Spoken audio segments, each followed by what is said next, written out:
Pada malam ke-272, Syahrazad melanjutkan kisah yang menyentuh tentang ketulusan, kearifan, dan keberanian yang tersembunyi dalam kesederhanaan. Malam itu, ia bercerita tentang Nadia dan pintu emas tak terlihat. Kisah Nadia dan pintu emas tak terlihat. Di sebuah desa terpencil yang dikelilingi hutan lebat, hiduplah seorang gadis bernama Nadia.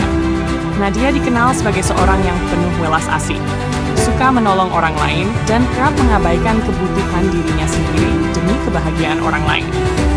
Namun Nadia bukanlah gadis kaya. Ia hidup dalam kesederhanaan, mengurus ladang kecil milik keluarganya, dan merawat hewan peliharaan yang menemani hari-harinya. Meskipun desanya damai, penduduk desa seringkali digelisahkan oleh legenda tentang harta karun tak ternilai yang tersembunyi di dalam hutan. Legenda itu bercerita tentang pintu emas tak terlihat, yang dapat membawa siapapun yang menemukannya ke dunia kemakmuran. Namun, hanya yang berhati murni dan berani menempuh perjalanan panjang yang bisa menemukan pintu tersebut. Petualangan Nadia dimulai. Suatu malam, seorang kakek tua yang asing datang ke desa. Ia memiliki janggut panjang, mengenakan jubah lusuh, dan matanya memancarkan kebijaksanaan yang dalam. Kakek itu duduk di pelataran desa dan, sambil menatap langit, berkata, "Harta karun terbesar tak hanya terletak pada emas, tapi juga pada keteguhan hati. Siapa yang memiliki hati yang tulus dan berani menempuh perjalanan ini akan mendapatkan harta itu." Kata-kata kakek itu terdengar di telinga Nadia. Ia merasa panggilan dalam hatinya untuk mencari pintu itu dan memulai perjalanan meski tanpa perbekalan mewah. Meski keluarga dan tetangga memperingatkannya akan bahaya yang mungkin ditemui, Nadia merasa yakin bahwa petualangan ini bukan sekadar tentang menemukan harta, tetapi tentang menemukan sesuatu yang lebih besar di dalam dirinya. Pertemuan dengan sang burung penuntun.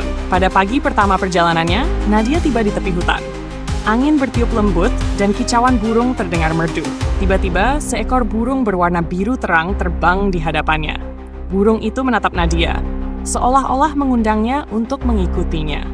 Nadia mengikuti burung biru tersebut yang terbang rendah di antara pepohonan, menuntunnya ke jalan setapak kecil yang jarang dilalui orang. Burung itu memimpin Nadia hingga senja tiba, dan mereka sampai di sebuah gua besar.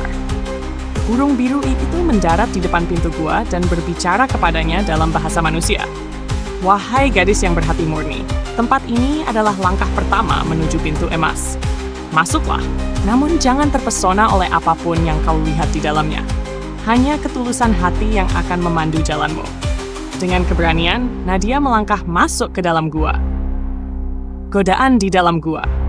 Di dalam gua, Nadia mendapati ruangan yang penuh dengan perhiasan, emas, dan permata yang memancarkan cahaya cemerlang.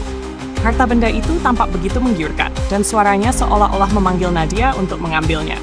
Namun, Nadia ingat pesan burung biru dan menutup matanya sejenak untuk melawan godaan itu. Saat ia terus berjalan, harta-harta itu mulai memudar seperti ilusi, memperlihatkan jalan keluar dari gua. Nadia yang telah melewati cobaan pertama, mendapati burung biru itu menunggunya di luar. Tersenyum puas. Air mata duka di hutan gelap. Burung biru itu kemudian membawanya lebih dalam ke dalam hutan, ke tempat yang lebih gelap dan sunyi. Di sana, mereka tiba di sebuah sungai kecil yang airnya berkilau seperti bintang. Di tepi sungai, Nadia melihat seorang wanita tua yang menangis sendirian, memegang sekuntum bunga yang layu. Wanita tua itu menatap Nadia dan berkata dengan sedih, "Aku kehilangan anakku bertahun-tahun lalu di hutan ini. Dia mencoba menemukan pintu emas dan tak pernah kembali. Aku tak memiliki apa-apa lagi selain kenangan ini." Merasa simpati, Nadia meraih tangan wanita tua itu dan berkata, "Jika aku berhasil menemukan pintu emas, aku akan mencarikan anakmu atau setidaknya memberikan petunjuk tentang keberadaannya." Wanita tua itu mengucapkan terima kasih sambil memberikan bunga layu yang dipegangnya kepada Nadia, berkata bahwa bunga itu akan membawa keberuntungan dan kekuatan pada saat-saat yang sulit. Kebenaran di balik pintu emas. Setelah hari yang panjang dan ujian yang menguras hati, burung biru membawa Nadia ke sebuah lapangan terbuka di tengah hutan. Di sana, Nadia melihat pintu besar yang seluruhnya terbuat dari emas murni dan tampak begitu bercahaya. Namun, pintu itu tertutup rapat dan tak ada cara untuk membukanya. Nadia mengingat kata-kata wanita tua dan cincin yang diberikan kepadanya, lalu ia menggenggam bunga layu itu dengan erat di tangan sambil menundukkan kepala dengan doa yang tulus. Saat ia membuka mata, pintu itu mulai bersinar dengan cahaya lembut dan perlahan terbuka, memperlihatkan taman yang penuh dengan pohon-pohon besar dan air terjun yang indah. Di dalam taman itu, Nadia tak melihat emas atau permata, tetapi ia merasakan kedamaian yang begitu mendalam dan suara lembut yang berbicara kepadanya. Suara itu berkata, "Engkau telah menemukan harta terbesar, yaitu keberanian, ketulusan, dan welas asih dalam hatimu. Karena itu, aku akan memberikan berkah bagimu dan desa tempatmu berasal." Saat Nadia meninggalkan taman, ia menyadari bahwa semua tanaman dan bunga di sekitarnya telah tumbuh subur. Ketika ia kembali ke desanya, ladang-ladang dan tanah yang dulu kering kini berbuah lebat, pohon-pohon berdaun hijau segar, dan sungai-sungai mengalir dengan air yang jernih. Desa Nadia pun menjadi makmur, dan penduduk hidup dalam kedamaian dan kebahagiaan. Pelajaran tentang harta sejati. Syahrazad mengakhiri kisahnya, menyampaikan kepada Raja Syahriar bahwa seringkali kita mencari harta yang tampak berharga, tetapi harta sejati adalah sifat-sifat yang tumbuh di dalam hati.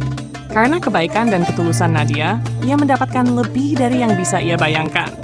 Bukan hanya untuk dirinya, tetapi juga bagi orang-orang di sekitarnya. Raja Syahriar tersentuh oleh cerita itu, merasakan benih perubahan dalam hatinya, dan memutuskan untuk mendengarkan lebih banyak kisah penuh kebijaksanaan dari Syahrazad di malam berikutnya.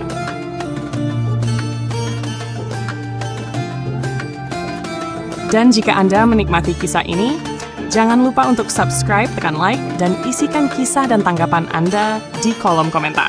Sampai jumpa di kisah selanjutnya.